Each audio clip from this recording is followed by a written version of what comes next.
evening. Thank you so much. This is Talking Sports with Evan. Thank you so much for watching it live on X or Twitter, on Facebook, on YouTube. I appreciate you. I am Evan Witalison. You can find me on X at Evan Wit Sports. You can also find me on YouTube and also on Facebook under Talking Sports with Evan. And had a couple weeks off of show. Well, I did an audio live only last week. Couple weeks off of video, but here I'm back with the video stream, live show with the show. And there's a few things to discuss here. The Packers, as we know, are going to Brazil. I had Wendell and a representative from Packers Brazil on my show back when there was announced to talk about the game. Well, now there's information being spread around on a podcast that Packer running back Brandon Jacobs was on, and he made some comments that were very negative towards the country of Brazil, especially the city that they're playing in. And I'm not saying he was trying to be mean. I'm not saying he was lying. I'm not saying he was trying to spread misinformation.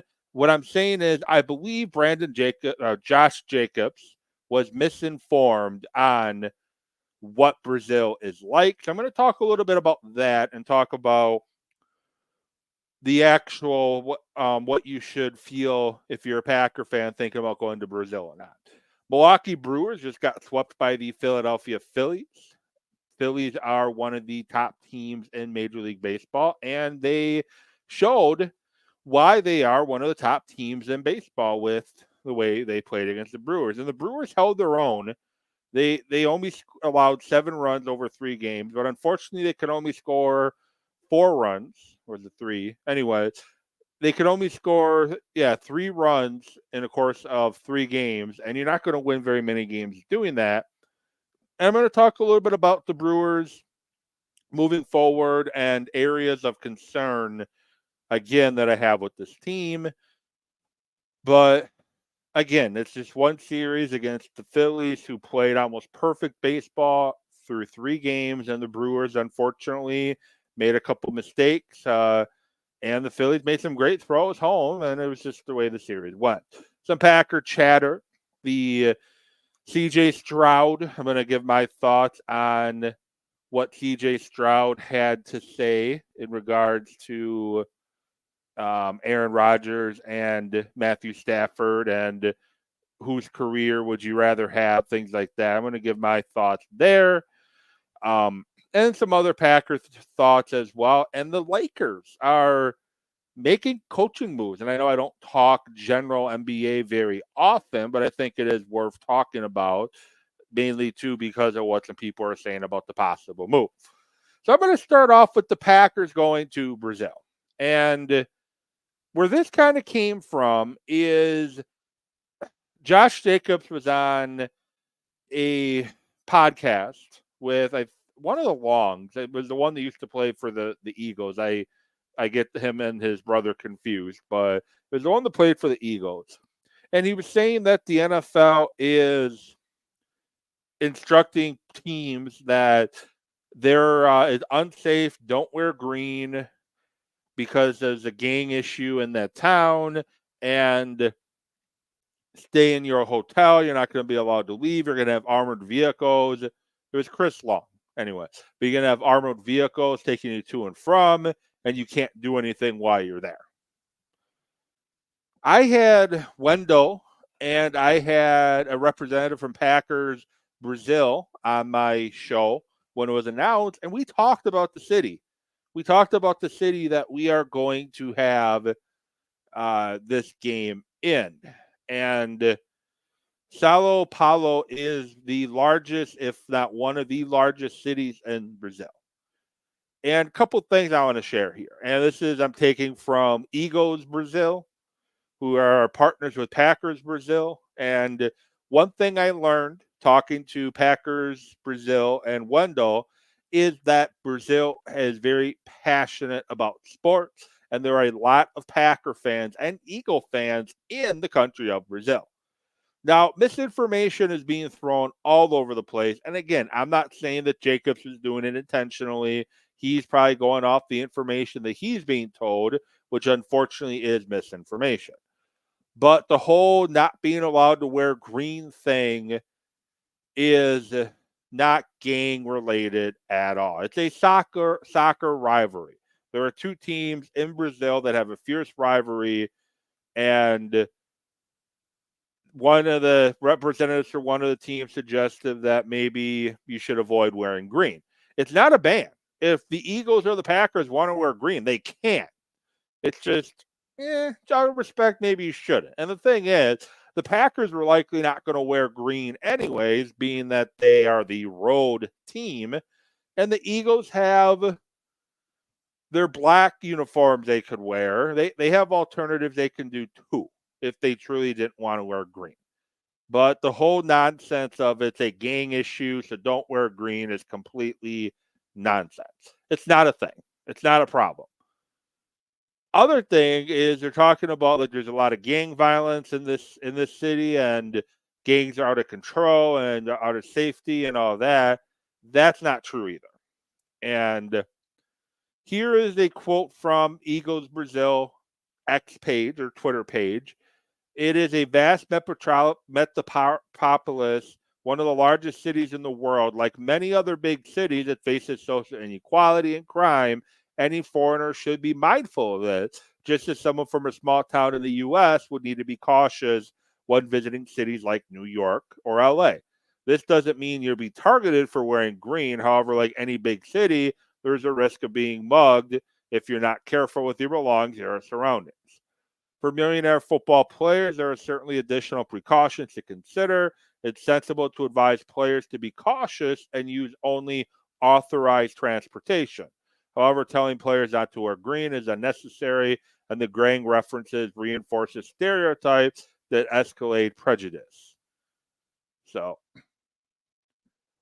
it's and I saw another, I think it was Packer Brazil, maybe it was Wendell comment that going to Sao Paulo is pretty much the equivalent of going to a Baltimore, going to a New York. It's a big city which has its issues, but it's just like going to Baltimore or New York. Be mindful, be aware of your surroundings, take precautions to make sure you're taking appropriate transportation, and just use your common sense just like you would if you're going around any major city in the U.S. But we got to stop. We got to stop with the misinformation. I've seen it all over X, all over Facebook. Everywhere you look, people are sharing that interview saying Brazil is unsafe. If Brazil was that unsafe, the NFL would not be sending the Packers and the Eagles to its biggest city at all if it was unsafe. The NFL is about making money. Yes, they're a business. They want to make as much money as humanly possible, and sending two of its premier organizations to Brazil while it's unsafe would be absolutely stupid and idiotic. The NFL has thought all this through. They've looked into security. They've looked into everything.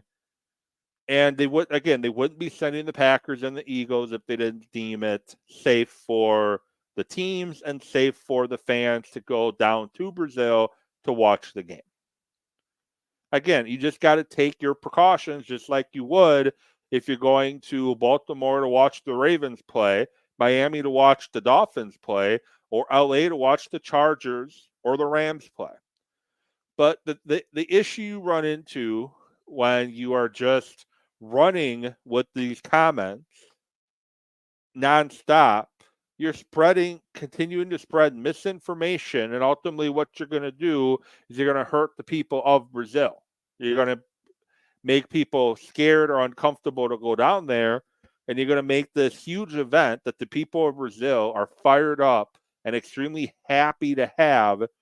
You're going to take this event and you're going to ruin it because of that. And I hope Josh Jacobs pays attention to what Eagles Brazil, Packers Brazil, Wendell, these other people that are from Brazil, from this city or other cities in Brazil, and I hope he takes credence to what the people that actually live in Brazil are saying.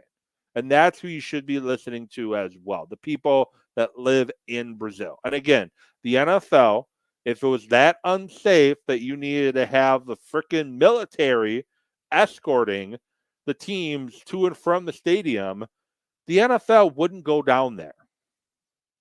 They're going down there because they feel it's safe and they feel it's okay for their players and coaches and staff members and fans to all be down there to enjoy the sport of football. And if either team wants to wear green, it's not a big deal. It really isn't. It's a rivalry between, again, two soccer teams who it goes back far, and it's just making it seem like it's banned for the Packers and the Eagles. Nobody's banned the Packers or the Eagles from wearing green. So that's all I have to say about Brazil. Follow at Eagles BR. Follow at Packers BR. And make sure to follow Wendell. I got to find his X account really quick. He is at Wendell FP. At Wendell FP on X. Follow those guys. And you have questions about Brazil, if you're planning or thinking about going to Brazil for the game and you have questions about what to do, what to see, go reach out to them. They're super friendly. I can't speak for Eagles BR. I'm just assuming they are. But the people that run the Packers Brazil X account and Wendell, extremely friendly, and they want the Packer and the Eagle fans to have a good time when they're down in their home country. Again, this is a country that's hosted the Olympics. This is a country that's hosted World Cups and big soccer matches, and you name it. They've had some of the biggest events in the world held in this country. It's going to be fine. And I know we're in this stretch of the off season where there's really nothing more to talk about until training camp starts, but we just have to stop reaching for things to hammer on, and let's not harm the people of Brazil with the misinformation that's continuing to spread. And I don't know if this is the NFL or the NFL is getting this information, but it just needs to stop, and let's relax a little bit and not have these, like I said, this misinformation continuing to be spread nonstop about this beautiful country with extremely passionate football fans. So, other NFL stuff I want to discuss. Again, we're in that time frame of the NFL. The schedule has been released, the draft is over, and now we're just waiting for training camp to start, which July 22nd, I believe, if I'm not mistaken, is the date of the Packers shareholder meeting. So that is when the Packers training camp will be starting. But we're in that very slow news period of the NFL that I strongly want to encourage the content creators of football, take a break. Go watch baseball. Go watch the NBA finals. Like, don't you're grasping for information. You're grasping for things to talk about right now.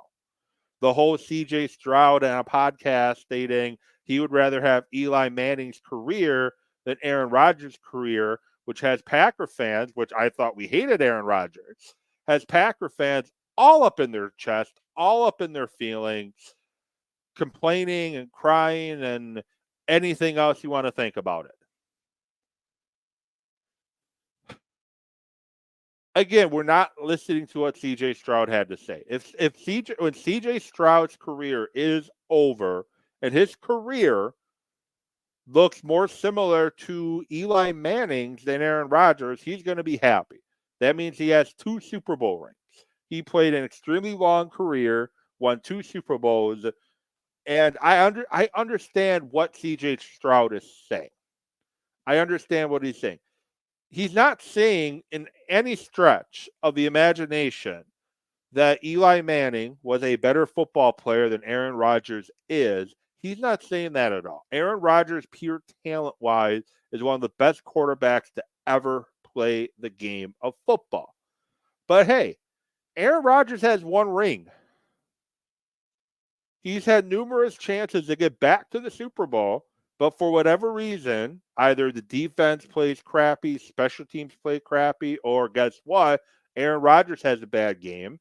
For whatever reason, the Packers have not gotten back to the Super Bowl with Aaron Rodgers. Now Aaron Rodgers is in New York. We don't need to continue to fight for him like he's still our quarterback. He's New York's problem now. We got Jordan Love here in Green Bay that we get to cheer for the next, hopefully, decade plus. But we're so quick to react.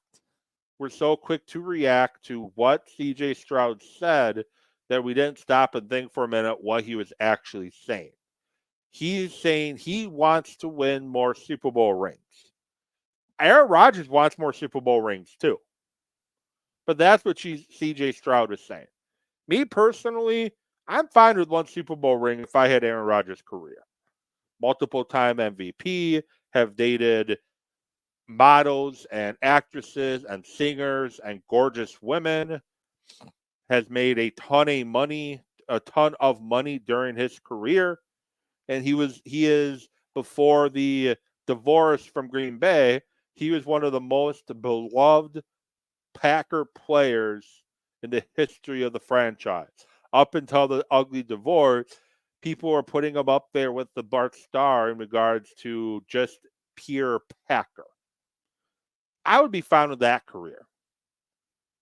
Yes, more Super Bowls is nice, but he's not. CJ Stroud never said Eli Manning is a better quarterback than Rodgers. Now, one of the things Stroud did say, which I disagree with, is that Matt Stafford in Rodgers' situation would have won more Super Bowls.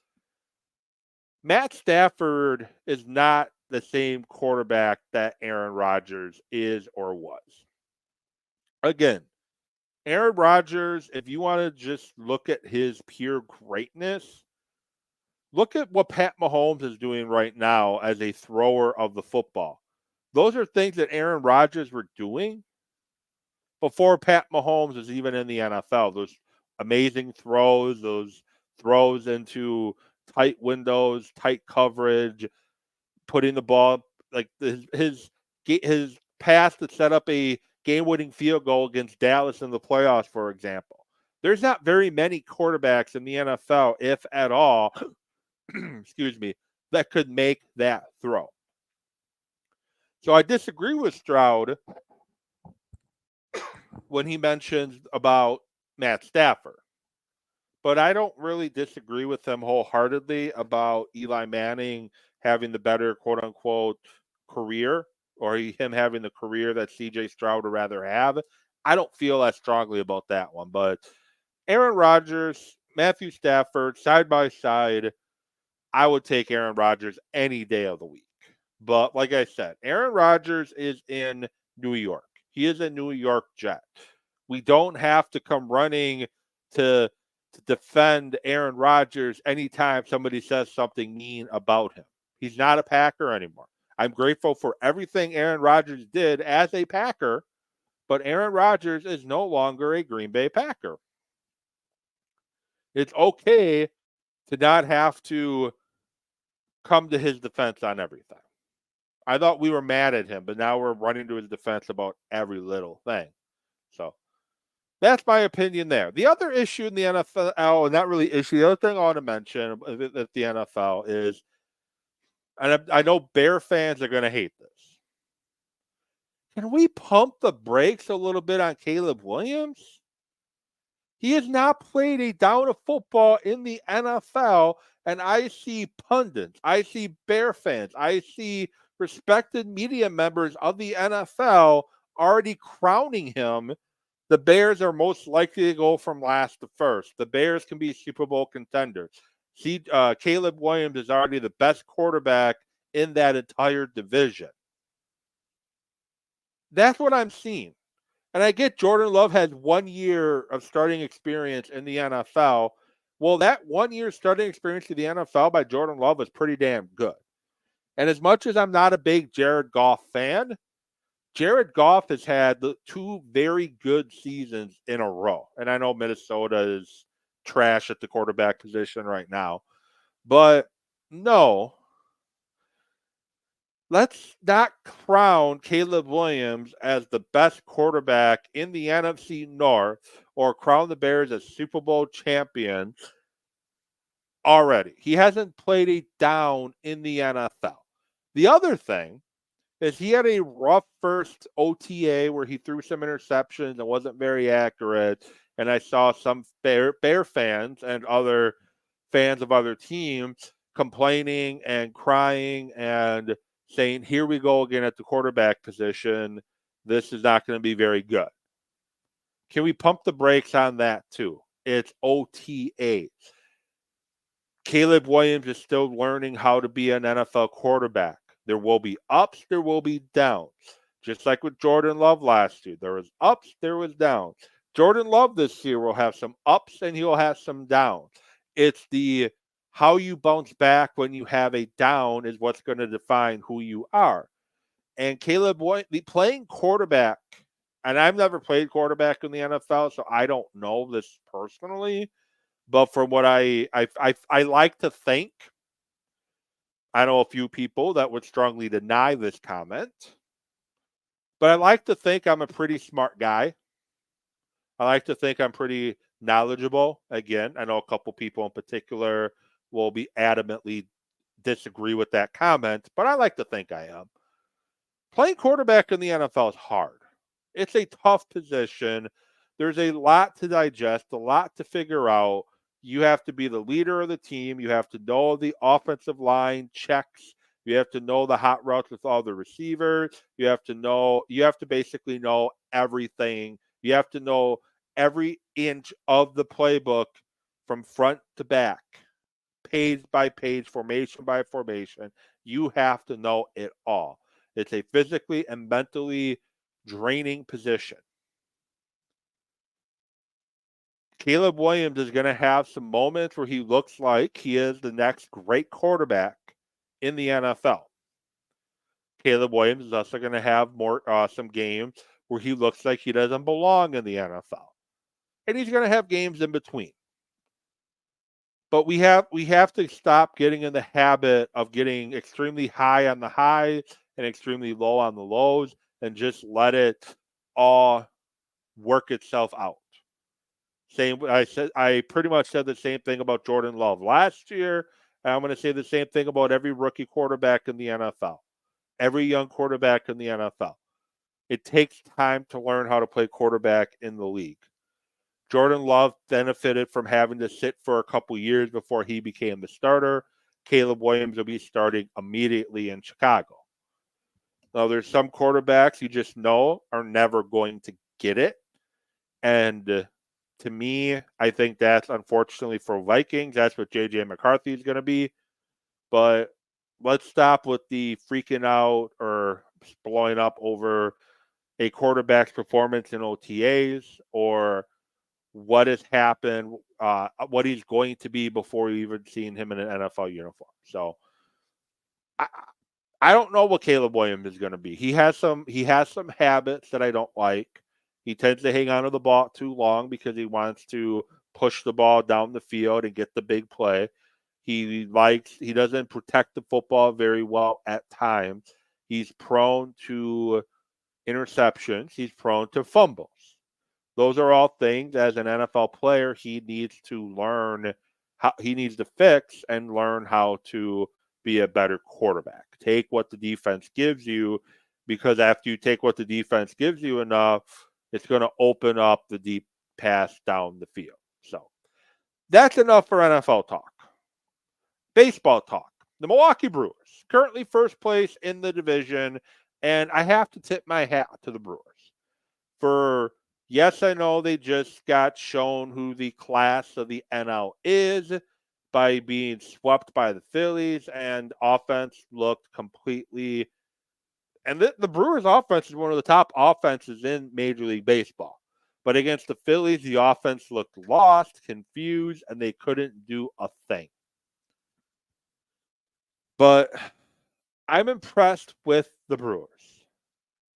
going 6-1 on the Chicago homestand against the White Sox and the Cubs was impressive.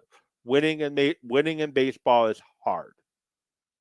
Now we got the Tigers coming up, and we hope that they can at least get 2 out of 3 from the Tigers. That's my hope. Get 2 out of 3 from the Tigers. But I'm impressed with what Pat Murphy and the team has been able to do. You trade Corbin Burns before the season starts. You re-sign Brendan Woodworth, but he's not going to start at all this season. Wade Miley needs Tommy John surgery. Ross is on the IL currently with the back. DL Hall, one of your big pickups in the Corbin Burns deal, is dealing with the knee. Robert Gasser, who pitched well, very well, before having to go on the IL with a elbow issue, which he's getting a second opinion on. We're hoping the UCL is still intact. Devin Williams has not played a game at all this year yet, and Garrett Mitchell has not played a game at all yet.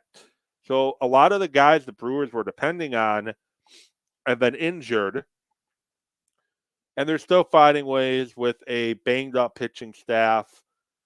They're still finding ways to win. And I know a lot of that is from William Contreras having an MVP-type season, Christian Yelich being back to playing like an MVP, Joey Ortiz playing outstanding baseball, Bryce Terang has been outstanding, Willy Adames is very streaky, and he has moments where he can carry this Brewer offense big time, but unfortunately he didn't have the best series against the Phillies. But hey, nobody on the Brewers offense had a good series against the Phillies. So now we know where the Brewers are. But if the Brewers truly want to contend this year, which I think they can, again, I'm sure few people are questioning my intelligence as we speak, just for me saying I think the Brewers can compete.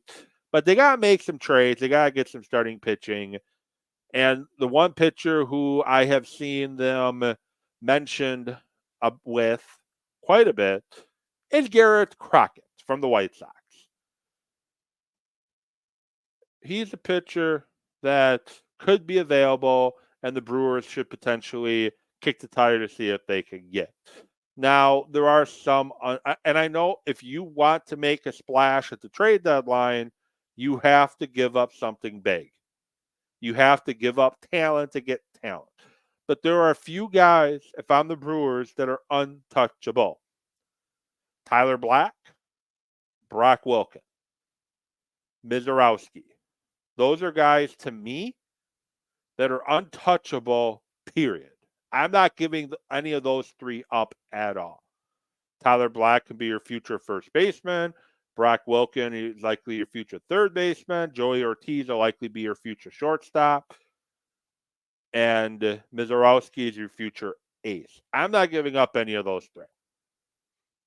Could I be had for anybody else? Potentially, but I'm not giving up any of those three guys. And I wouldn't be surprised if they trade an outfielder. I wouldn't be surprised if they trade a Garrett Mitchell once he's healthy, or a Joey Weimer.